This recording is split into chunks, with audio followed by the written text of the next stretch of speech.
மாணிக்கவாசகப் பெருமான் திருவாய் மலர்ந்தருடைய திருவாசகத்தில் திருப்பூவல்லி என்கிற பகுதியை நாம் சிந்தித்துக் கொண்டிருக்கிறோம்.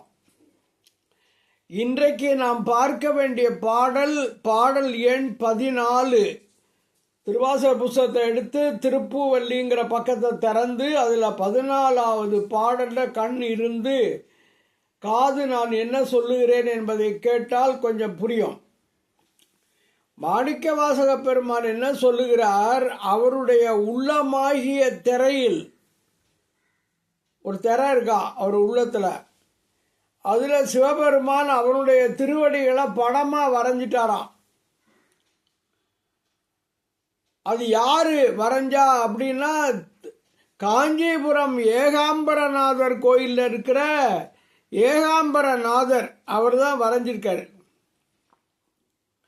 அவர் யாரு அப்படின்னு கேட்டால் அவர் வேற யாரும் இல்லை, அவர் தான் தில்லையிலையும் நடனம் ஆடுகிற நம்முடைய நடராஜ பெருமான் அப்படிங்கிறது தான் இந்த பாட்டு.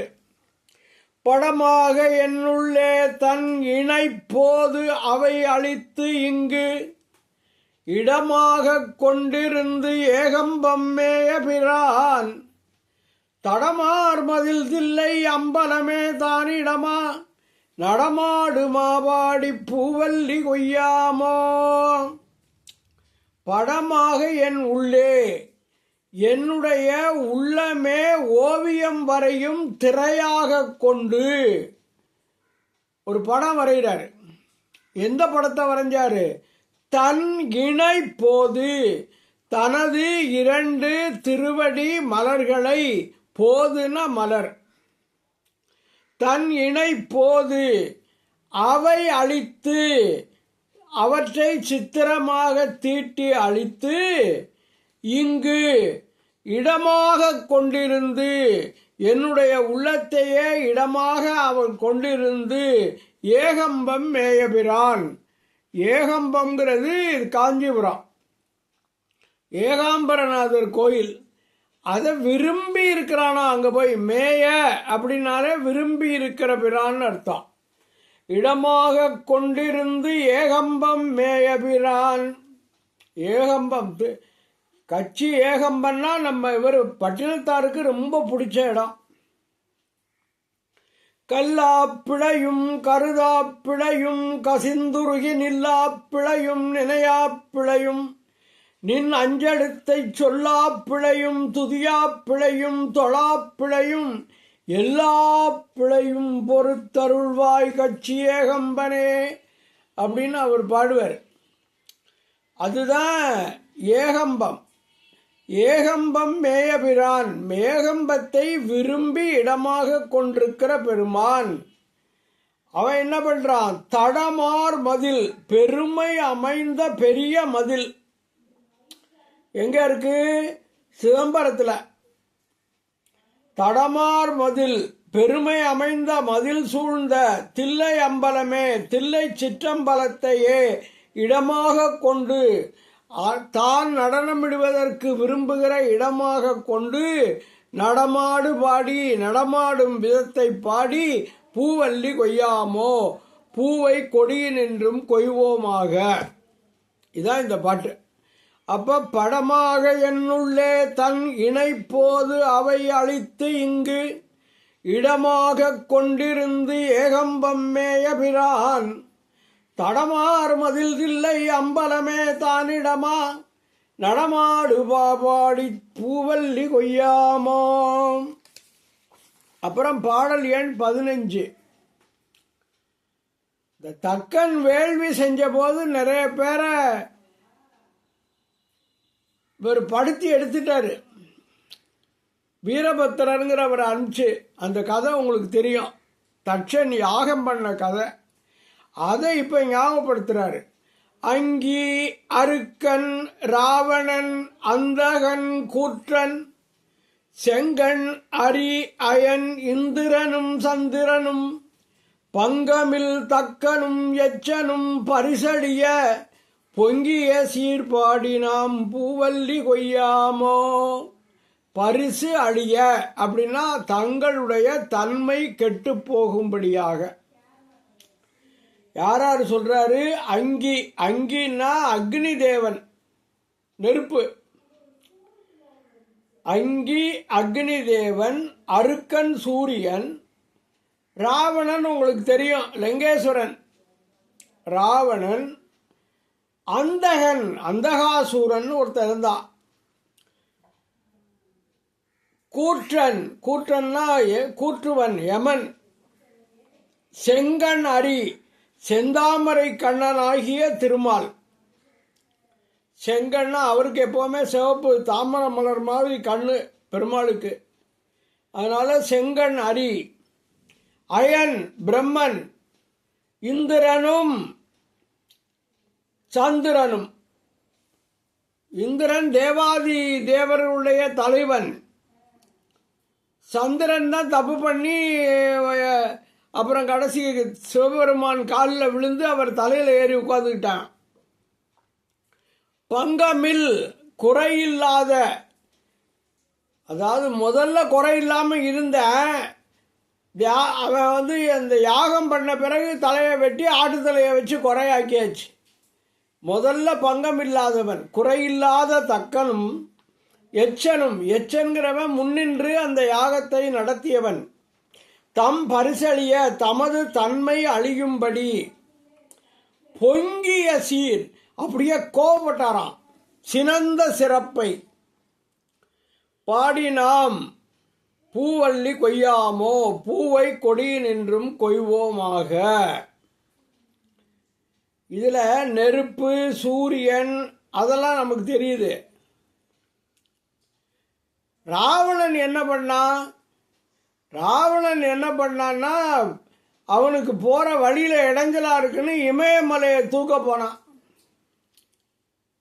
கைலாய மலையை தூக்க போன உடனே சிவபெருமான் தன்னுடைய வலது கால் பெருவிரல்ல ஒரு அமுக்கு அமுக்கினார், வேற ஒன்றும் பண்ணலை, விரலால் அமுக்கினார். அவன் அப்படியே தோளெல்லாம் நெறிஞ்சு போச்சு, தூக்கினவனுக்கு தலை நெறிஞ்சிருச்சு. அப்போ கடவுளே நான் தப்பு பண்ணிட்டேன்னு சொல்லி அவருக்கு பிடித்தமான சாம கானம் அதை பாடி வழிபட்டு கடைசி அவற்றிலிருந்து ஒரு வாள் வேற வாங்கிக்கிட்டான் அவன். அதான் சங்கரன் கொடுத்த வாள்னு கம்பராமாயணத்தில் வரும். அது ராவணன் பண்ணது. அந்தகன்னா என்ன பண்ணான்னா, அந்தகாசுரன் ஒருத்தன் இருந்தான். அவன் தவம் செய்து நிறைய வரங்களை பெற்றான், தேவர்களை துன்புறுத்தினான்.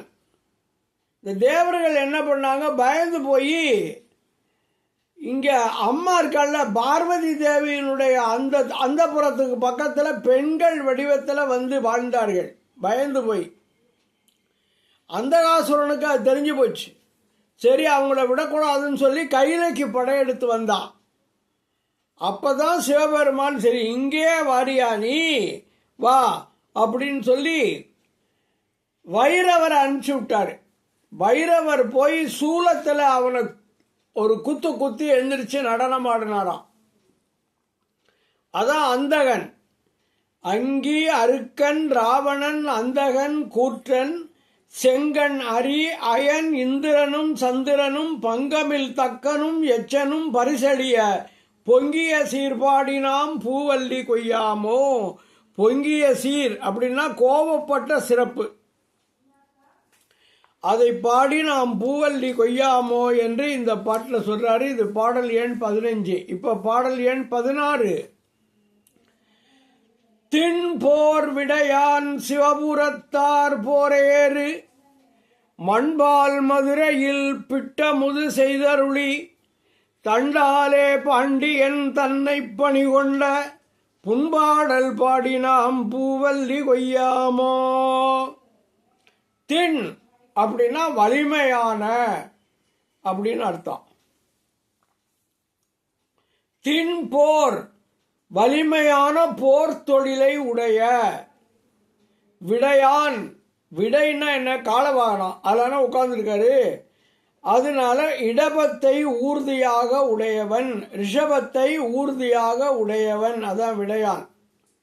சிவபுரத்தார், சிவபுரத்தில் உள்ளவர்களுக்கு போரில் வல்ல சிங்கம் போன்றவன், போர் ஏறு போர் ஏறுனா போரில் வல்ல சிங்கம் போன்றவன். சிவபுரம்னா எது? சிவபுரம்னா கைலாயம். சிவபுரம் என்றால் உத்தரகோசமங்க. சிவபுரம் என்றால் திருப்பெருந்துறை. எங்கே சிவபெருமான் இருக்கானோ அதுதானே சிவபுரம். அதனால தாதாடு பூஞ்சோலை தத்தாய் நமையாளும் மாதாடு பாகத்தன் வாழ்பதியன் கோதாட்டி பக்தரெல்லாம் பார்மேல் சிவபுரம் போல் கொண்டாடும் உத்தரகோசமங்கை ஊர் அப்படின்னு திருத்தசாங்கத்தில் ஒரு பாட்டு மாணிக்கவாசகர் பாடுவார். அப்போ சிவபுரம் போலவே இருக்கிற ஊர் உத்தரகோசமங்கை. மண்பால் மண்ணுலகத்தில் மதுரையில் மதுரையம்பதியில் அங்கே இருக்கின்றாள் வராரு சிவபெருமான். அங்கே என்னாச்சு, சுடு மணல்ல மாணிக்க வாசகரை நிறுத்திவிட்டாரு. ஏப்பா நீ கொண்டாந்த குதிரையெல்லாம் நிறையா போய் உள்ள குதிரையும் தின்னு பிடிச்சே, நீ இவ்வளோ தப்பு பண்ணிட்டியே, நீ வெயிலில் நில்லு அப்படின்னு நிறுத்திவிட்டார். இவர் கடவுளே நீதானே எல்லாம் பண்ணுற, நீதானே நிறைய குதிரையாக்கி கொண்டாந்த, நான் என்ன பண்ணுவேன்னு வேண்டார். கவலைப்படாதேன்னு வெள்ளத்தை வர விட்டுட்டார். வைகையில் வெள்ளம் வந்தது. அப்போ காலை அவருக்கு சுடாது. ஆனால் கரையை உடச்சிக்கிட்டு வெள்ளம் போகுது. அப்போ பாண்டிய மன்னன் என்ன செய்தான், தண்டனை போட்டான். அவங்க பகுதியை அவங்க அடைச்சிடணும். ஒவ்வொரு பகுதி ஒவ்வொருத்தருக்கும் ஒதுக்கி கொடுத்து நீங்கள் மண்ணை கொண்டு வந்து போட்டு கரையை பலப்படுத்தி வெள்ளம் ஊருக்குள்ளே வராமல் தடுக்க வேண்டியது உங்கள் வேலை அப்படின்ட்டான். அப்போ இந்த பிட்டு வாணிச்சி ஒருத்தி இருந்தா. பிட்டு விற்பாவ. காலையில் பிட்டு அவிச்சு, சொக்கநாதா இன்னைக்கு வியாபாரம் நல்லா நடக்கணும் அப்படின்னு பெருமானை வேண்டி கொண்டு அவனுக்கு கொஞ்சம் நைவேத்தியம் பண்ணிட்டு அவள் பாடு வியாபாரம் பண்ணுவாள். அவளுக்கு இந்த அவளுடைய பக்கம் அடைக்கிறதுக்கு ஆள் கிடையாது, கூலி ஆளே இல்லை. இப்போ சிவபெருமான் என்ன பண்ணாரு, ஒரு மண் கூடையும் மண் வட்டியும் தூக்கிக்கிட்டு கூலியாள் வேணுமோ கூலியாள்னு கேட்டுக்கிட்டு வந்தார். இந்த அம்மா ஐயா நல்லா இருப்ப, நீ என் பக்கம் மட்டும் நீ அடைச்சி கொடுத்துரு, நீ எனக்கு என்ன தருவேன்னு கேட்டார். உனக்கு இந்த புற்றில் எதெல்லாம் உதிர்ந்து போகுதோ அதெல்லாம் உனக்கு தந்துடுறேன், அப்புறம் மிச்சத்தை நான் விற்றுக்கிறேன் அப்படின்னு. சரின்னு இவர் போனார், மண்வெட்டியை கொண்டு போனார், மண்ணை வெட்டினார். ஒரு பக்கம் இருக்க மண்ணை வெட்டி இன்னொரு பக்கம் போட்டார், இன்னொரு பக்கம் இருக்க மண்ணை வெட்டி இந்த பக்கம் திருப்பி போட்டார். கரையை அடைக்கலை. என்ன அதிசயம்னா, இந்த அம்மா சுட்ட புட்டு பூரா உதிர்ந்து போச்சு. உதிர்ந்த புட்டை பூரா வாங்கி சாப்பிட்டு விட்டார். சாப்பிட்டு கரையை அடைக்காமல் இவர் பாடு படுத்து தூங்கி விட்டார். என்னடா எல்லா பக்கமும் கரை அடைஞ்சு போச்சு, இந்த வந்தி கிழவிக்கு உள்ளது மட்டும் அறையலைன்னு வந்து கேட்டால், நான் தான் ஒரு கூலியாள் விட்டுருக்கேனே, அவர் அடைச்சிருப்பாருங்கிற அவ. அப்புறம் ராஜா அங்கே போய் எழுப்பி, என்னப்பா நீ பொண்ணு அடைக்காமல் இப்படி பண்ணுற அப்படின்னு சொல்லி பெரம்பெடுத்து முதுகில் ஒரு அடி அடித்தாராம். அவர் மேலே பட்ட அடி உலகத்தில் உள்ள ஜீவராசிகள் எல்லாருடைய முதுகிலும் பட்டதான். வெள்ளம் அடைஞ்சு போச்சு, நின்றுச்சு. சிவபெருமான் மறைந்து போனார். சிவபெருமான் தான் வந்தவர். அதனால இந்த பிட்டு வாணிச்சிக்கு உதவுறதுக்காக வந்துதான் அவர் மண் சுமந்தது. மண் சுமந்து பாண்டிய மன்னன் கையில் வைத்திருந்த தண்டுனா என்ன, பெரம்பு, அதனால அடி வாங்கினார். அதை இங்க சொல்றாரு. மண்பால் மதுரையில் பிட்டமுது செய்தருடி. பிட்ட சாப்பிட்டார்ல, அதான் பிட்ட அமுது செய்தல். அமுது செய்தல்னா சாப்பிடுதல். பெரியவங்கள்லாம் சாப்பிடணும்னா அமுது செய்யலாமா, ஐயா வந்து அமுது செய்கிறீங்களான்னு தான் கேட்கணும், சாப்பிட்றீங்களான்னு கேட்கக்கூடாது.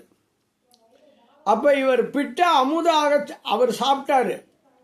செய்தருளி தண்டாலே, தண்டுனா பெரம்பு, தண்டாலே பாண்டியன் தன்னை பணிகொண்ட. பாண்டியன் தன்னை அடிக்கும்படி அவனுடைய தொழிலை தான் பணியாக கொண்டு அப்படி செய்த பெருமானுடைய முதுகில புண்பட்டுச்சுல்ல, அந்த புண்பாடல் பாடினாம் பூவல்லி கொய்யாமோ அப்படின்னு பாடுறார். புண்பாடல்லாம் புண்ணை பாடும் பாடலை பாடி, பூவல்லி கொய்யாமோ நாம் பூவை கொடியில் என்றும் கொய்ய மாட்டாமோ.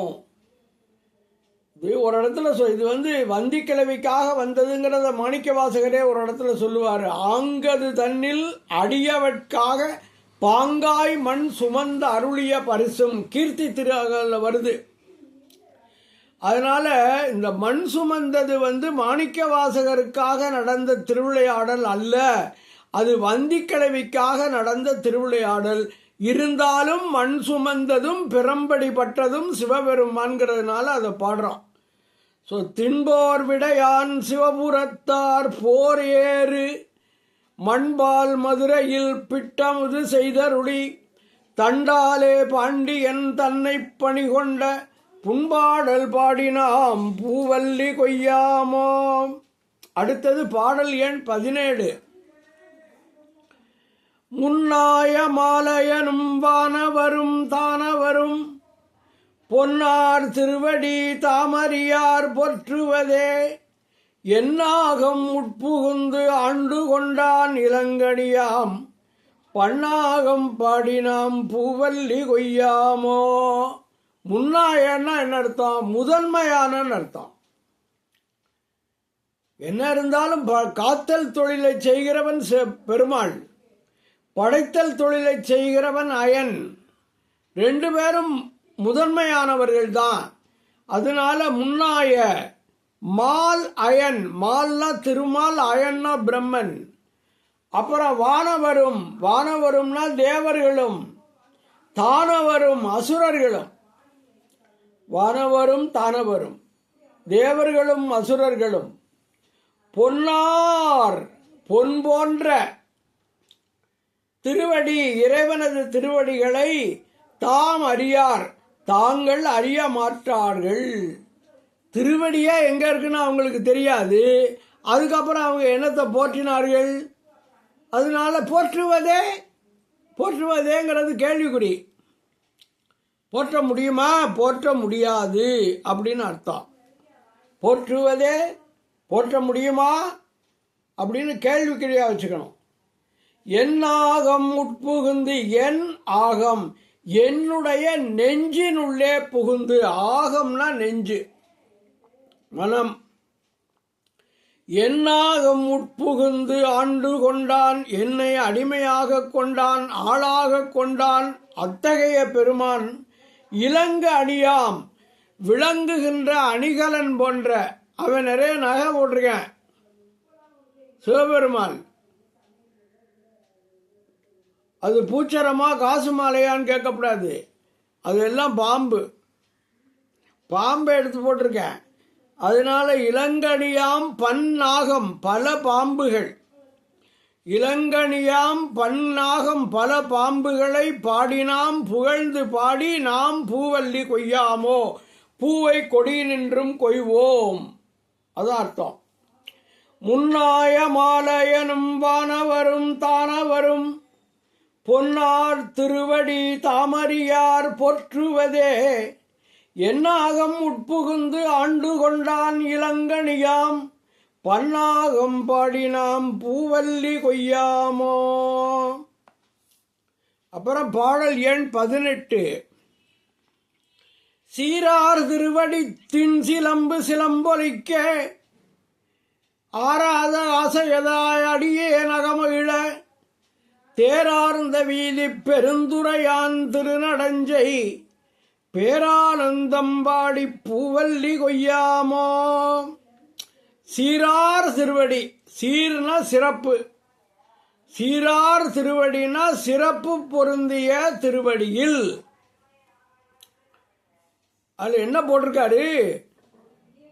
சிலம்பு, தின் சிலம்பு, வலிமையான சிலம்புகள். அவர் டான்ஸ் ஆடுற போது இந்த சிலம்பு சத்தம் கேட்கும்.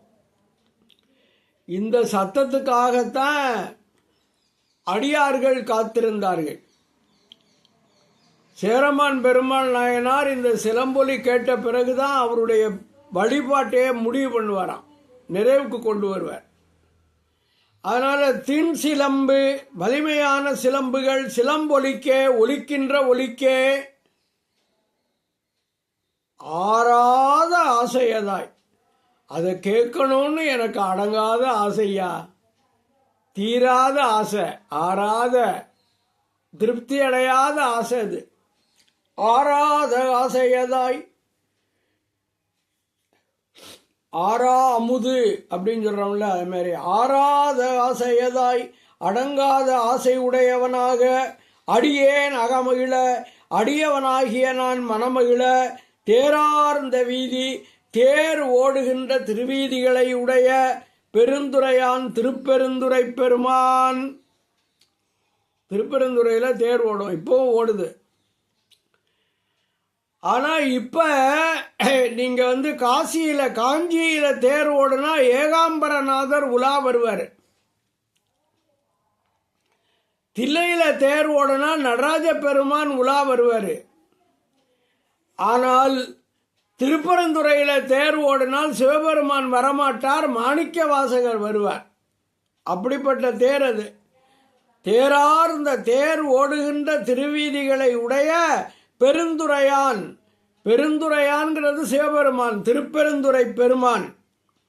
திருநடம் செய், அவன் நடனமிடுகிற பேரானந்தம்பாடி, தேரார்ந்த வீதி பாடி, திருநடம் செய், பேரானந்தம் பாடி. பேரானந்தம்னா அளவுக்கு அதிகமான பெரிய ஆனந்தத்தை தருவது சிவபெருமானுடைய நடனந்தான். அதனால பூவல்லி கொய்யாமோ, பூவை கொடியில் என்றும் கொய்வோமாக. சீரார் சிறுவடித்தின் சிலம்பு சிலம்பொலிக்கே ஆறாத ஆசையதாய் அடியே நகமகிழ, தேரார்ந்த வீதி பெருந்துரையான் திருநடஞ்சை, பேரானந்தம் பாடி பூவல்லி கொய்யாமோ. இந்த திருப்பரந்துரையை சொல்லிக்கிட்டு இருக்கிற போதே தில்லை ஞாபகத்துக்கு வந்துடும், தில்லையை சொல்லும் போதே திருப்பரந்துரை ஞாபகத்துக்கு வந்துடும். இதனால மாற்றி மாற்றி ரெண்டையும் சொல்லிடுவார். திருப்பரந்துரையை தானே சொல்லிக்கிட்டு இருந்தாரு, திருநடஞ்சைன்னு அங்கே போயிட்டாரு பாருங்க. அப்புறம் பாடல் எண் 19.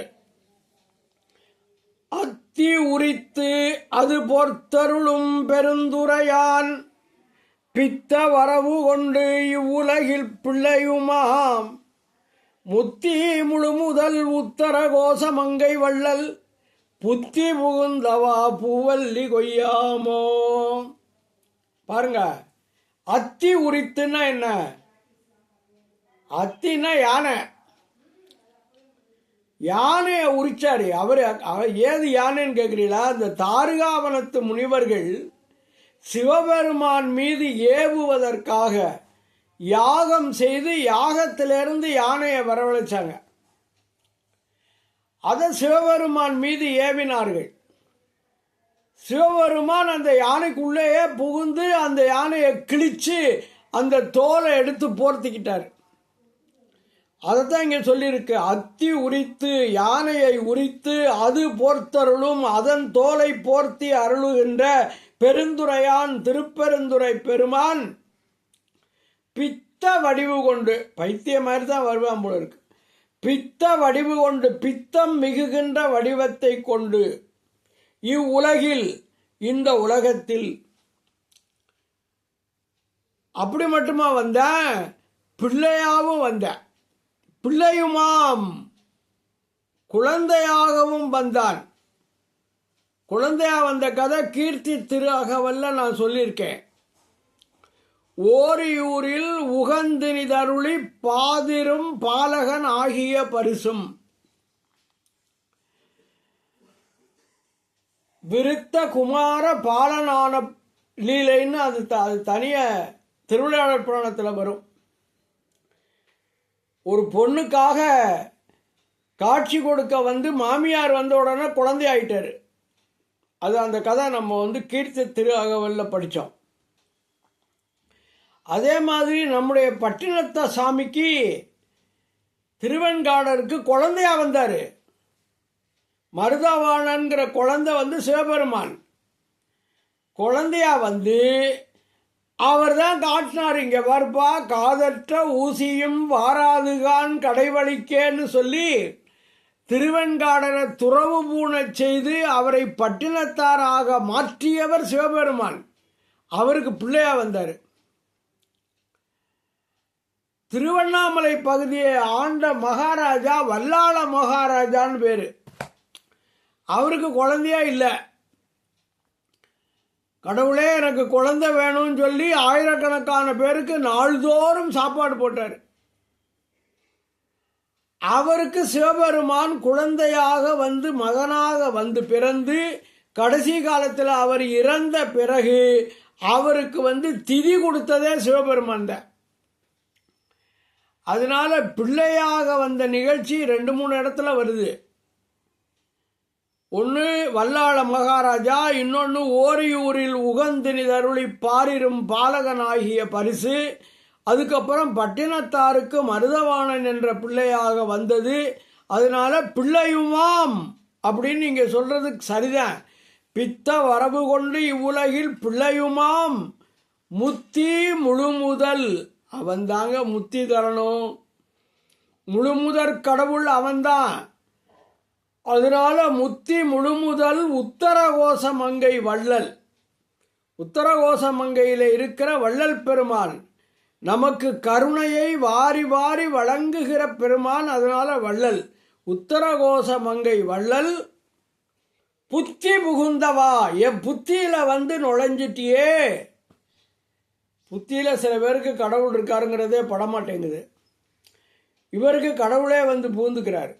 புத்தி புகுந்தவா பூவல்லி கொய்யாமோ அத்தி உரித்து அது போர்த்தருளும் பெருந்துரையான் பித்த வடிவு கொண்டு இவ்வுலகில் பிள்ளையுமாம் முத்தி முழுமுதல் உத்தரகோச மங்கை வள்ளல் புத்தி புகுந்தவா பூவல்லி கொய்யாமோ.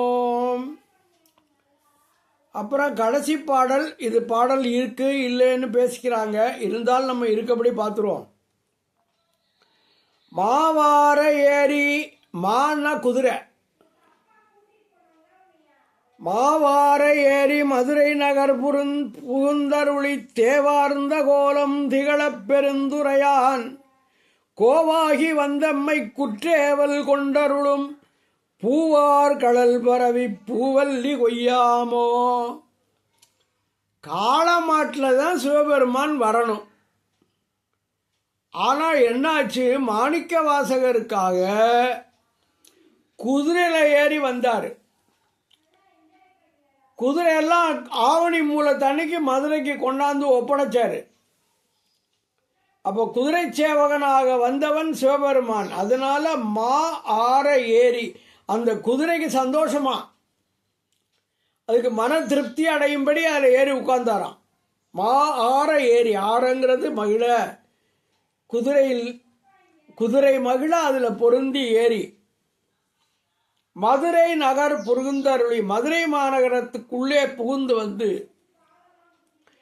தேவார்ந்த கோலம் பார்த்தாலே கையெடுத்து கும்பிடலாம் போல இருக்கு. தெய்வத்தன்மை பொருந்திய திருவுருவம். நம்ம பின்னால அன்னை பத்துன்னு ஒன்று இருக்கு. அதுல மாணிக்கவாசகர் பாடுவாரு. வெள்ளைக்கலிங்கத்தர் வெண்திரு முண்டத்தர் பள்ளி குப்பாயத்தர் அன்னை என்னும் பள்ளி குப்பாயத்தர் பாய்பரி மேற்கொண்டு என் உள்ளங்க வருவரால் அன்னே என்னும். பாய்கின்ற பரி குதிரை, அதுல வெள்ளை கலிங்கத்தர் வெண் திரு முண்டத்தர், நல்ல திருநீர் பூசியிருக்காரு. 3 வரலாலையும் பூசினா அதுக்கு திருமுண்டம்னு பேரு. வெள்ளை கலிங்கத்தர் வெண்திரு முண்டத்தர் பள்ளி குப்பாயத்தர் அன்னே என்னும் பள்ளி குப்பாயத்தர் பாய்வரி மேற்கொண்டு என் உள்ளங்க வருவரால் அன்னே என்னும். அப்படி வந்தாருங்க. அதுதான் தேவார்ந்த கோலம், தெய்வத்தன்மை பொருந்திய திருவுருவம். திகழப் பெருந்துரையான் விளங்க திருப்பெருந்துரையான் கோவாகி வந்தம்மை, தலைவனாக வந்து குதிரை வியாபாரிகளின் தலைவனாக வந்து, கோண தலைவன் கோவாகி வந்தெம்மை குற்றேவல் கொண்டருளும் எங்களை ஆட்கொண்டருளும். பூவார் கடல் பரவி பூ போன்ற திருவடிகளை போற்றி. பூவல்லி கொய்யாமோ பூவை கொடி நின்றும் கொய்வோமாக. எப்படி பாட்டு! மாவார ஏரி மதுரை நகர் புகுந்தருளி தேவார்ந்த கோலம் திகழப் பெருந்துரையான் கோவாகி வந்தம்மை குற்றேவல் கொண்டருளும். பூவார் கடல் பரவி பூவல்லி கொய்யாமோ. அப்ப இந்த ஒரு 10-12 மாசத்துக்குள்ள 13 பதிகங்களை பார்த்துட்டோம். இனி திருவுந்தியார் என்கிற பகுதியை அடுத்த வாரம் பார்ப்போம்.